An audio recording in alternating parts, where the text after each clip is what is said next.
Hello and welcome back. Let's talk about password protection. There are two ways to look at this. Number one, you'll need a strong password and a username that is not admin. Okay, so let me give you an example and we'll talk about other ways to protect your password. Okay, so most people, when they create their WordPress website and they create the username and their password, they use admin for the username. And that's a no-no because a lot of brute force bots will use admin as the username. You might be thinking, well, they don't necessarily know my password. Why does it make a difference? The difference is because once they know your username, they have one less thing to figure out. But if they don't know your username, they can't figure out your username, they can't figure out your password, then that's a problem. So we don't recommend admin. In addition to that, if your domain is, let's say, for example, yourdomain.com, you don't want your username to be your domain. So without the www and then without the .com. So in other words, your domain.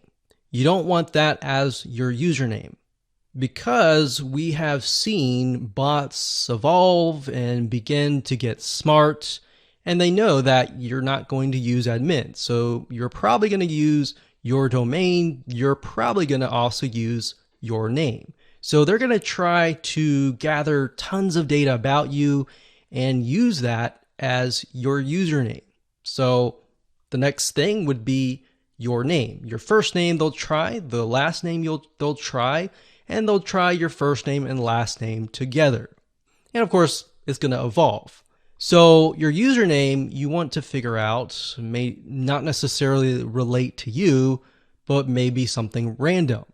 And then of course, your password, you're going to want it to be very, very strong.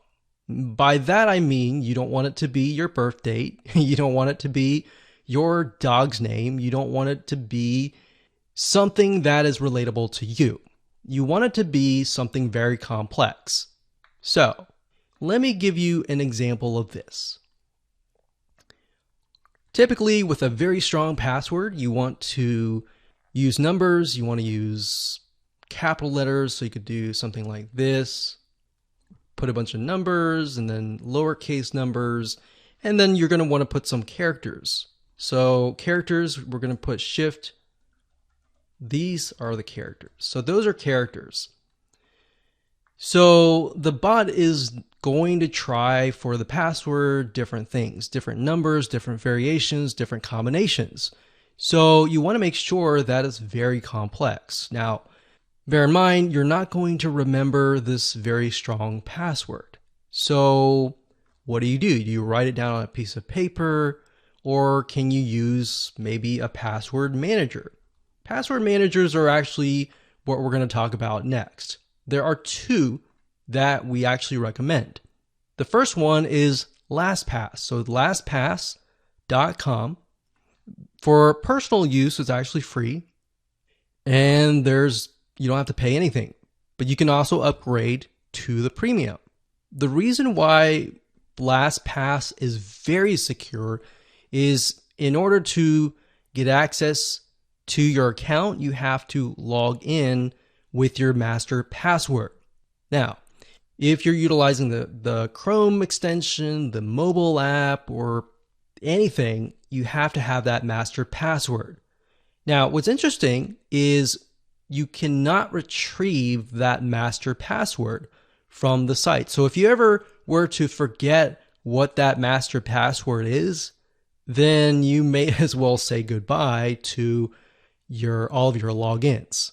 So what I recommend that you do, because this has actually happened before, is to put LastPass on your mobile phone, all of your computers, your laptop, your computers, everything.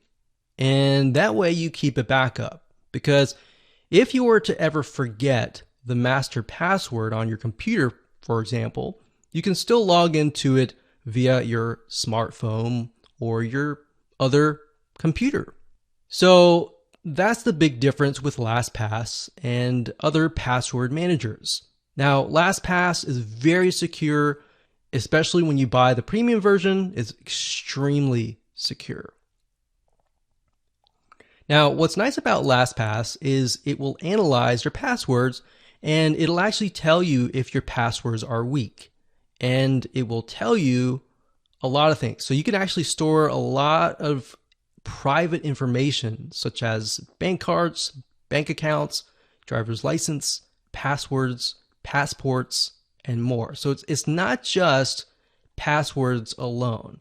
Now, when it comes to passwords, there's another service called RoboForm.